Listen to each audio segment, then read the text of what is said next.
कभी कभी ऑफिस का काम इतना स्ट्रेसफुल नहीं होता जितना एक इंसान होता है। आप काम करने जाते हो लेकिन बॉस का टोन, उनका प्रेशर और बिहेवियर आपकी एनर्जी, मूड, कॉन्फिडेंस और फोकस सब हिला देता है। धीरे धीरे लगने लगता है कि ये इंसान ही सबसे बड़ा प्रॉब्लम है, लेकिन हर बार ऐसा नहीं होता। कभी कभी समस्या सिर्फ बॉस नहीं, आपका वर्क स्पेस, आपकी सीटिंग और आपकी रोज की वर्क एनर्जी भी होती है।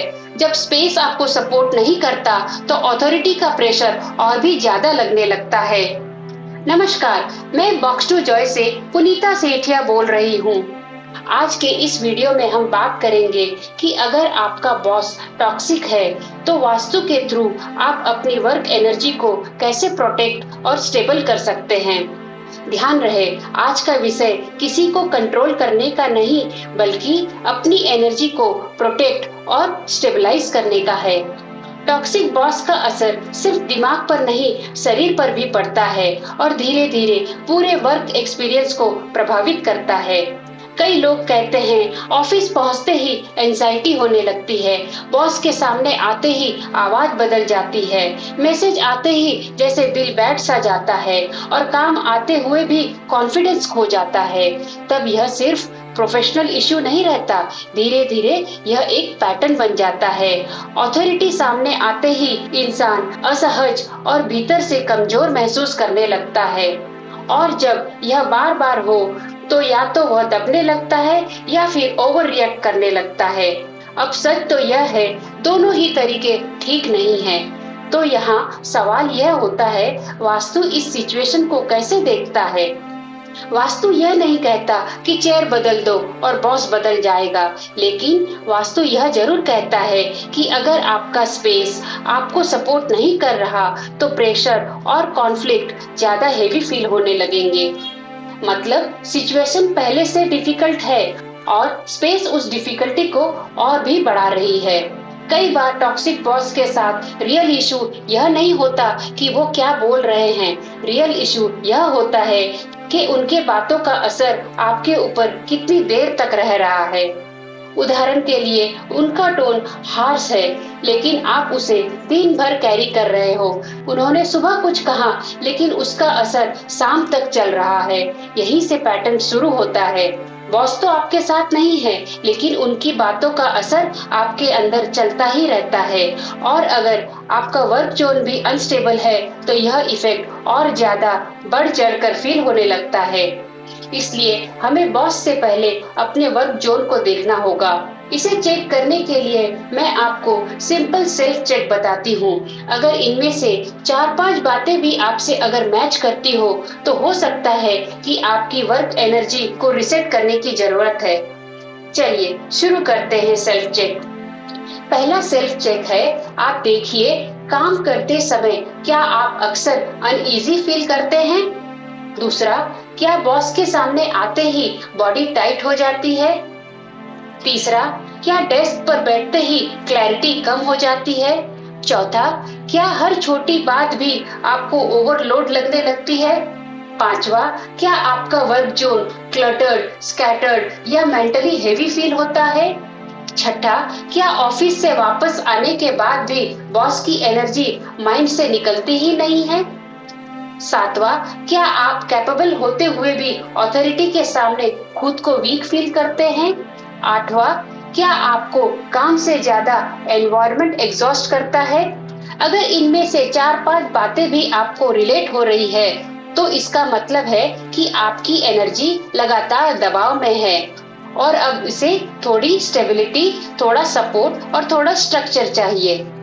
चलिए, ये तो बात हुई सेल्फ चेक की। अब बात करते हैं करेक्शन की, यानी कि सॉल्यूशन की। मैं सॉल्यूशन के पार्ट को 2 भागों में डिवाइड करूंगी। पहला ऑफिस करेक्शन, दूसरा होम सपोर्ट करेक्शन। शुरुआत करते हैं ऑफिस करेक्शन से। सबसे पहले तो आप अपनी सीटिंग पोजीशन को चेक करें। वास्तु के अनुसार अगर आपकी बैठने की जगह आपको सपोर्ट नहीं कर रही तो अथॉरिटी प्रेशर और भी हेवी फील हो सकता है। काम करते समय आपकी बैक को स्ट्रॉन्ग सपोर्ट मिलना चाहिए। अगर पीछे कोई खुली जगह हो या डोर मूवमेंट हो या कांस्टेंट डिस्टरबेंस हो तो इनसिक्योरिटी और प्रेशर ज्यादा फील हो सकता है। इसलिए एक बार चेक कीजिए, क्या चेयर सपोर्ट दे रही है, क्या पीछे स्टेबिलिटी है, क्या पोस्चर बिगड़ जा रहा है। तो सीटिंग को थोड़ा स्टेबल बनाइए। याद रखें, strong back support, better posture, कम डिस्ट्रैक्शन, ये छोटी चीजें भी डिफरेंस ला सकती है। दूसरा, अपनी सिटिंग पोजीशन में यह भी देखें, कहीं आप किसी बीम के नीचे तो नहीं बैठे हैं। वास्तु के अनुसार बीम के नीचे बैठना काम में रुकावट, तनाव और दबाव को बढ़ा सकता है। अगर आपकी सीट बीम के नीचे है तो हो सके तो आप अपनी जगह चेंज कर ले। तीसरा, आप अपनी डेस्क को क्लटर फ्री रखें। टॉक्सिक एनवायरनमेंट में क्लटर मेंटल बर्डन को और भी बढ़ा देता है। अगर डेस्क पर बहुत कुछ बिखरा हो तो फोकस टूटने लगता है और माइंड और भी हेवी फील करता है। इसलिए डेस्क को हमेशा सिंपल रखिए। जो डेली यूज में आने वाली चीजें हैं बस उसे ही रखिए। बाकी टूटी फूटी या अननेसेसरी चीजों को वहां से हटा दीजिए। डेस्क को देखकर माइंड को प्रेशर नहीं बल्कि प्लेजर फील होना चाहिए। चौथा, अपने वर्क जोन में एक ग्राउंडेड एलिमेंट रखें, जैसे एक क्लीन मेटल ऑब्जेक्ट या कोई सिंपल अर्दी एलिमेंट। यह कोई सुपरस्टिशन नहीं है, बस यह स्टेबिलिटी का एक रिमाइंडर है। जब आसपास कुछ सिंपल और स्टेबल होता है तो आप भी थोड़ा ग्राउंडेड फील करते हैं। एक छोटा सा ऑब्जेक्ट भी काफी होता है और वह आपको याद दिलाता है, मुझे रिएक्ट नहीं करना है, मुझे सेंटर्ड रहना है।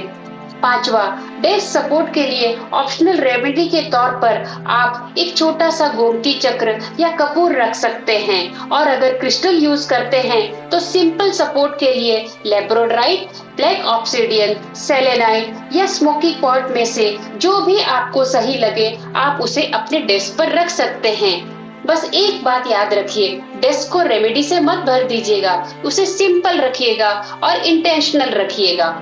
अब आते हैं पार्ट 2 पर, यानी होम सपोर्ट करेक्शन पर।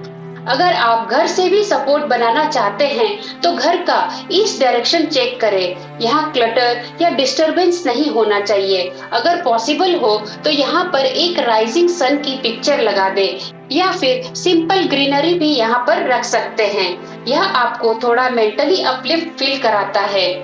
दूसरा, घर का मेन एंट्रेंस भी चेक करें। यहाँ गंदगी, टूटी हुई चौखट या नेग्लेक्टेड एरिया नहीं होना चाहिए। एंट्रेंस जितना क्लियर और क्लीन हो उतना ही ओवरऑल सपोर्ट मिलता है, आप बेटर फील करते हैं। तीसरा, घर के नॉर्थ वेस्ट डायरेक्शन में व्हाइट पेपर पर ब्लू इंक से बॉस का नाम लिख कर रखा जा सकता है, लेकिन इससे पहले यह भी चेक कर ले कि वहाँ कोई मेजर वास्तु इम्बैलेंस तो नहीं है ना। इसे एक सिंबॉलिक सपोर्ट के रूप में समझे। चौथा, घर के नॉर्थ ईस्ट को लाइट और क्लीन रखें और साउथ वेस्ट को स्टेबल रखें। साउथ वेस्ट में आप ब्रास का एक नंदी भी रख सकते हैं। यह इच्छा पूर्ति और स्टेबिलिटी के लिए शुभ माना जाता है। पांचवा, अगर आप चार्ट बेस्ड यानी कि कुंडली गाइडेंस फॉलो करते हैं तो अपने कुंडली का 10वां भाव चेक करें। कुंडली का 10th हाउस यानी कर्म भाव करियर, रेपुटेशन और पब्लिक इमेज से जुड़ा होता है। इसलिए 10th हाउस में जो भी राशि हो उस राशि की डायरेक्शन को भी चेक करें। यहाँ कोई भी वास्तु दोष या इम्बैलेंस नहीं होना चाहिए। अगर हो तो उसे टाइमली ट्रीट करना बहुत जरूरी होता है। अगर आप चाहे तो कमेंट बॉक्स में अपनी कुंडली के 10th हाउस की राशि लिखकर बताइए, मैं आपको उस राशि की डायरेक्शन रिप्लाई में बता दूंगी। सबसे इम्पोर्टेंट बात यही है, वास्तु का मतलब किसी को कंट्रोल करना नहीं है बल्कि अपनी एनर्जी को प्रोटेक्ट और स्टेबल करना होता है। जब स्पेस सपोर्ट करने लगता है तो रिएक्शन कम होती है, क्लैरिटी बढ़ती है और टॉक्सिक लोगों को हैंडल करना आसान हो जाता है। बॉस को चेंज करना हमेशा पॉसिबल नहीं होता, लेकिन बॉस के इफेक्ट को अपने ऊपर कम करना ये तो पॉसिबल है। अब सवाल आता है, यह सब करने के बाद कितने टाइम में फर्क दिखेगा? ऑनेस्टली, बॉस अगले ही दिन बदल नहीं जाएगा, लेकिन चेंज पहले बॉस में नहीं आप में दिखेगा। 7 से 21 दिनों में बस यह ऑब्जर्व कीजिएगा, क्या एंजाइटी थोड़ी कम हुई? क्या आप कम रिएक्ट कर रहे हैं? क्या चीजें ज्यादा साफ दिख रही है? यही असली बदलाव है। अगर आपका बॉस टॉक्सिक है तो घबराने की जरूरत नहीं। हो सकता है आप ऐसे माहौल में हो जो रोज आपकी ऊर्जा को बिगाड़ रहा है। अगर आपको भी लगता है कि कुछ ऐसी चीजें हैं जो आपके करियर की ग्रोथ को रोक रहा है, तो डिस्क्रिप्शन में दिया गया करियर स्कैन लिंक देखिए। कुछ आसान सवालों के जरिए आप अपनी मौजूदा करियर स्थिति को बेहतर समझ सकते हैं। और अगर आप चाहें तो कमेंट बॉक्स में अपनी 10th हाउस की राशि भी लिख सकते हैं। अगर वीडियो अच्छा लगा हो तो लाइक करें, शेयर करें और सब्सक्राइब करें। मिलते हैं अगले वीडियो में एक नए विषय के साथ। तब तक के लिए धन्यवाद।